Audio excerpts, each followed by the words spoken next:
ये है बोलते पन्ने और आप सुन रहे हैं आज के अखबार, ताकि आप जान पाएं स्याही से रंगे पन्नों में छपी खबरों का सच। नमस्कार, मैं हूं शिवांगी। आप सुन रहे हैं आज के अखबार। बताएंगे आपको 3 सितंबर की प्रमुख खबरों के बारे में।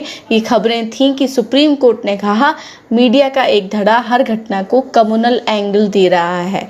मीडिया ने इस खबर को अपने ही सुविधा के हिसाब से जोड़ा तोड़ा और हेडिंग लगाई। जैसे अमर उजाला ने हेडिंग लगाई, वेब पोर्टल बेलगाम जवाबदेही नहीं, सांप्रदायिक रंग देकर बिगाड़ रहे हैं देश की छवि। जिसे सुन के लगता है कि अखबार या दूसरे जो तबके हैं वो ठीक हैं, लेकिन वेब पोर्टल बेलगाम हैं। और हिंदुस्तान का एंगल है कि सोशल मीडिया में फर्जी खबरों पर अदालत सख्त। ये हेडिंग पढ़ के ऐसा लगता है कि स्पेसिफिकली फर्जी खबरों की बात हो रही है। फर्जी खबर और कम्युनल एंगल की खबर में अंतर होता है, और सुप्रीम कोर्ट का जो थ्रस्ट था उनकी टिप्पणी का, वो कम्युनल एंगल पे था। हिंदू ने लीड लगाया, कम्युनल कंटेंट को लेकर सुप्रीम कोर्ट की चिंता। अब मामला क्या है? मामला ये है कि कोर्ट ने पिछले साल दिल्ली में तबलीगी जमात की लोग जो इकट्ठा हुए और उन्हें बताया गया कि इन्होंने ज़बरदस्ती कोरोना फैलाया है, इस तरह का इन पे आरोप लगाया गया। इस मामले में एक याचिका की सुनवाई के दौरान ये टिप्पणी की। एक इम्पॉर्टेंट खबर रही दिल्ली दंगों को लेकर, और ये खबर है कि दिल्ली हाई कोर्ट ने पुलिस को फटकार लगाई, दिल्ली पुलिस को फटकार लगाई और कहा कि दिल्ली दंगे की अब तक की जो जांच है वह बेहद घटिया और स्तरहीन है। आपको ध्यान रहे कि गृह मंत्रालय के अंतर्गत आती है दिल्ली पुलिस। साथ ही टिप्पणी में कहा है दिल्ली हाई कोर्ट ने कि जब इतिहास विभाजन के बाद के अब तक के सबसे भीषण सांप्रदायिक दंगों को देखेगा तो इसकी उचित जांच करने में पुलिस की विफलता लोकतंत्र के प्रहरी को पीड़ा पहुंचाएगी। इस बड़ी टिप्पणी को एनबीटी ने हेडिंग में लिखा और पेज 2 पर लीड लगाई। इस खबर को हिंदुस्तान ने 2 कॉलम लगाया है पेज 1 पर। हेडिंग दी है दिल्ली हिंसा मामले की जांच बेहद घटिया। यहाँ ध्यान देने की बात यह है कि इस दंगे को ज्यादातर अखबार दंगा ना लिखकर हिंसा लिखते हैं, जिसे पढ़कर ऐसा फील जाता है कि ये कोई छोटी मोटी हिंसा का मामला है।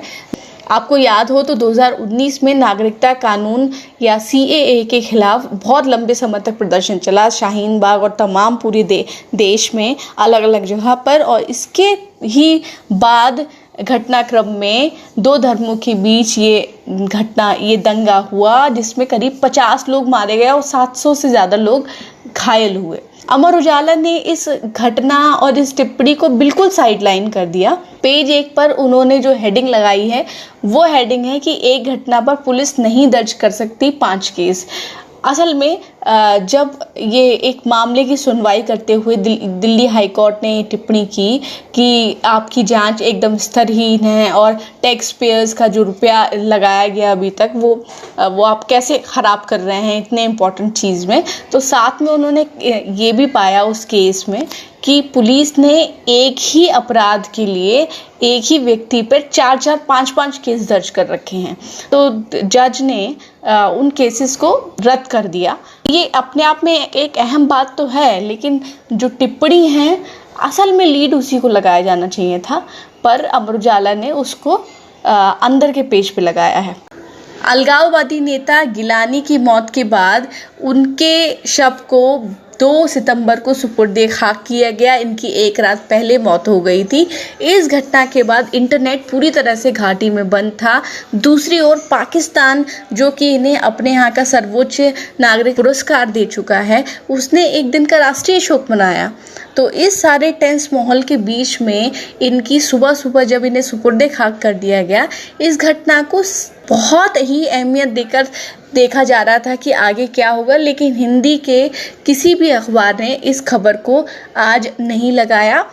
इंडियन एक्सप्रेस ने खबर दी है कि गिलानी के छोटे बेटे का आरोप है कि पुलिस ने जबरन उनकी डेड बॉडी को अपने कब्जे में ले लिया और खुद ही उनका अंतिम संस्कार कर दिया। अंतिम संस्कार मतलब उन्हें सुपुर्द खाक कर दिया।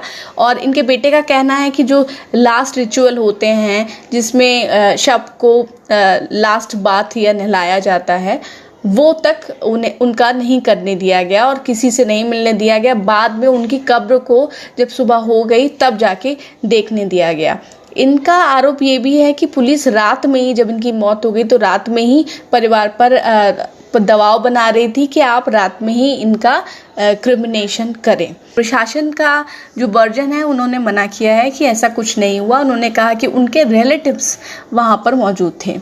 इंडियन एक्सप्रेस ने जो लीड लगाई है वो बहुत अलग है कि महाराष्ट्र के पूर्व गृह मंत्री अनिल देशमुख के वकील सीबीआई ने डागा को 1 सितंबर की रात मुंबई से गिरफ्तार किया। सीबीआई का कहना है कि अनिल देशमुख के वकील सीबीआई की जो जांच रिपोर्ट है उसको लीक करने का उन्होंने काम किया। उन्होंने स्थानीय पुलिस को ब्राइब किया और उसके बाद वहाँ से वो रिपोर्ट निकलवाई। तो एक तरह से एक और तनातनी बीजेपी के बीच, केंद्र की बीजेपी सरकार और महाराष्ट्र की सेना की सरकार के बीच एक और तनातनी आ गई है। केंद्र सरकार ने कहा है कि दूसरी लहर अभी खत्म नहीं हुई है और साथ में ये निर्देश दिया है, सलाह दी है कि त्योहारों में लोग लापरवाही ना बरतें। दोनों डोज अगर नहीं लगवाई हैं तो बाहर ना जाएं, कार्यक्रमों में जाने से बचें। अफगानिस्तान से खबर है कि पंजशीर की पहाड़ियों में तालिबानी लड़ाके फंसे हुए हैं और वहां पर स्थानीय दल हैं जो उस इलाके में तालिबान को नहीं घुसने दे रहे हैं। उन्होंने तालिबान के 40 लड़ाकों को अब तक ढेर कर दिया है।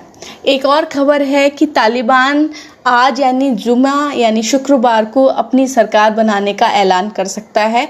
इसके लिए काबुल में मंच तैयार किया गया, बैनर पोस्टर छपवाए गए। तालिबान ने कहा है कि मुल्क चलाने के लिए हम चीन से पैसा लेंगे, वह हमारा अहम सहयोगी है। इस खबर को नवभारत टाइम्स ने अहमियत दी है। इसके अलावा नवभारत टाइम्स ने भारत की टिप्पणी को अहमियत दी है और लिखा है, हमारे खिलाफ काम नहीं करे तालिबान। भारत सरकार ने कहा कि तालिबान अफगानिस्तान की ज़मीन का इस्तेमाल भारत के खिलाफ आतंकवादी गतिविधियां शुरू करने में ना करे। ऐसा इसलिए कहा गया क्योंकि एक दिन पहले तालिबान का बयान आया था कि इस्लामिक संगठन होने की वजह से उसका हक है कि वो कश्मीर की बात करे।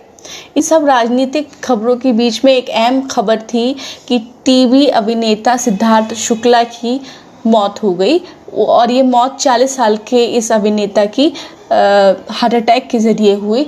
ये बालिका बंधु सीरियल के एक प्रमुख लीड थे और आज मीडिया में जिस तरह से सिद्धार्थ शुक्ला की मौत की कवरेज की गई है वो सुशांत सिंह राजपूत की मौत की कवरेज का झलक देती है। हिंदुस्तान ने लगभग आधे पन्ने की एक पैकेज छापा है और लगभग सारे अखबारों ने जो मेन स्ट्रीम के अखबार हैं उन्होंने, हिंदुस्तान टाइम्स ने भी किया हुआ है, अमर उजाला ने भी खबर दी है।